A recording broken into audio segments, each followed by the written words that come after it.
வணக்கம் நண்பர்களே. இன்று ஒரு தகவல் 360 சார்பாக இன்று நாம் பார்க்க இருக்கும் தகவல் புல்லட் ட்ரெயின் டெக்னாலஜி அப்படிங்கிறதுல நம்ம கடைசியாக தான் போய் சேர்ந்துருக்கிறோம். அதில் ஒன்றும் மாற்று கருத்து இல்லை. அதுவும் இப்போ மும்பைக்கும் அகமதாபாத்துக்கும் இடையில இந்த புல்லட் ட்ரெயினுக்கான அந்த ஒர்க் நடந்துக்கிட்டே இருக்குது. அதுவும் ஜப்பான் நாட்டு உதவியுடன் தான்.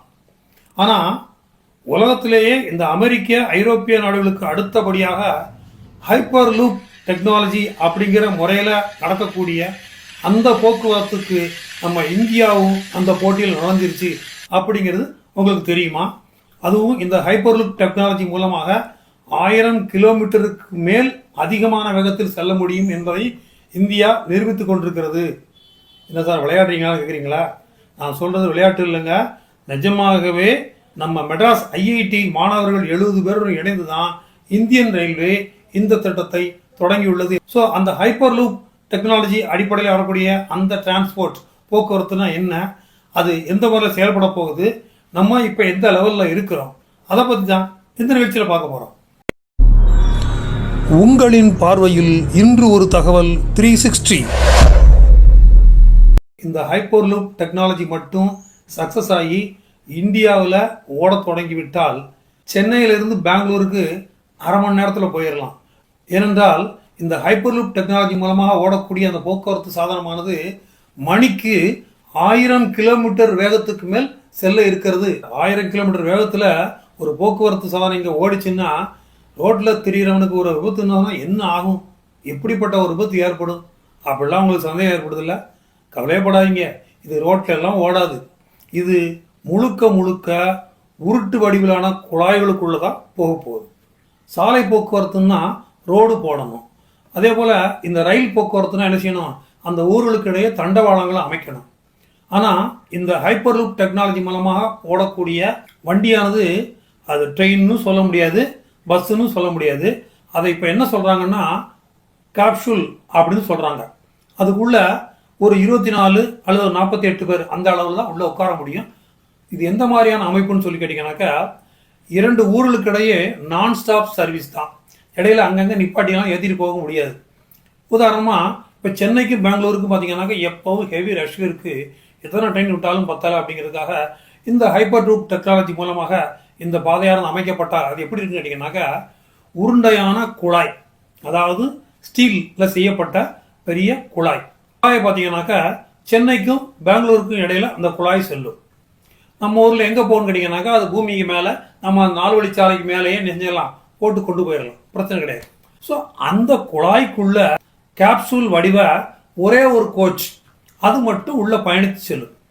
அது எப்படி பயணிக்க போகுதுன்னா பெட்ரோல்லையோ டீசல்லையோ இதுலேயும் ஓடலை. அதாவது மின் காந்த அலைகளால் ஈர்க்கப்பட்டு அப்படியே மிதந்து கொண்டே செல்லும் அந்த குழாய்க்குள்ள. ஸோ அதனால் எந்த விதமான பொல்யூஷனும் ஏற்பட போகிறது இல்லை. இதனுடைய வேகம் கிட்டத்தட்ட 1200 கிலோமீட்டர் வரைக்கும் ஓடப்படலாம் என்று கண்டுபிடித்திருக்கிறார்கள். உலகத்திலேயே அமெரிக்க ஐரோப்பிய நாடுகள் மட்டும்தான் இந்த ஆராய்ச்சியில் ஈடுபட்டு இருக்கு. இப்போ இந்தியாவும் இந்த ஆராய்ச்சியில் நுழைஞ்சிருச்சு. அதுவும் சென்னையில் உள்ள ஐஐடி மாணவர்கள் 70 பேர் கொண்ட குழுவோடு அதற்கு ஒரு தலைவரை நியமித்து இதற்கான ஃபண்டு ஃபினான்ஸை இந்தியன் ரயில்வேயே கொடுத்துருக்கு. அவர்களும் இதை சென்ற ஆண்டு இறுதியில் 422 மீட்டர் நீளத்துக்கு குழாய்களை அமைத்து வெற்றிகரமாக சோதனையும் செய்து முடித்து விட்டார்கள். இந்த டெஸ்ட்டுக்கான செலவு மட்டுமே 8.34 கோடி. இந்த 422 மீட்டர் நீளத்துக்கு குழாயை அமைத்து அதில் அந்த போக்குவரத்து சாதனத்தை செயல்படுத்தி பார்க்கறதுக்கு கிட்டத்தட்ட 8.34 கோடியை செலவழிச்சிருக்கிறாங்க. ஆனால் இது நடைமுறைக்கு வரும்போது மிகப்பெரிய அளவில் ஒரு மாற்றத்தை உலகம் முழுக்கவே ஏற்படுத்தும். அதாவது இரும்பிலான குழாய், குறைந்தபட்ச காற்றை மட்டும் உள்ளே வைத்து விட்டு பெரும்பாலான காற்றை வெளியே இழுத்துருவாங்க. ஸோ அதன் உள்ள கேப்சூல் வடிவிலான இந்த கோச் அப்படியே மிதந்துக்கிட்டே போக போகுது. எப்படி மிதந்துக்கிட்டே போக போகுது அப்படி பார்க்கும்போது இந்த மேக்னெட்டிக் மின் காந்த அலைகள் செயற்கையான முறையில் உருவாக்கப்பட்டு ஒன்றை ஒன்று ஈர்க்காத வகையில் மிதந்து கொண்டே செல்லத்தக்க வகையில் இந்த கேப்சூல் பயணிகளை ஏற்றி கொண்டு செல்லும். அதாவது இந்த கேப்சூலில் பயணிகளை ஏற்றி மூடிடுவாங்க. இந்த கேப்சூலானது இந்த குழாய்களுக்குள் கிட்டத்தட்ட 1000 கிலோமீட்டர் வேகத்தில் போய் பெங்களூரு போய் அடையும்.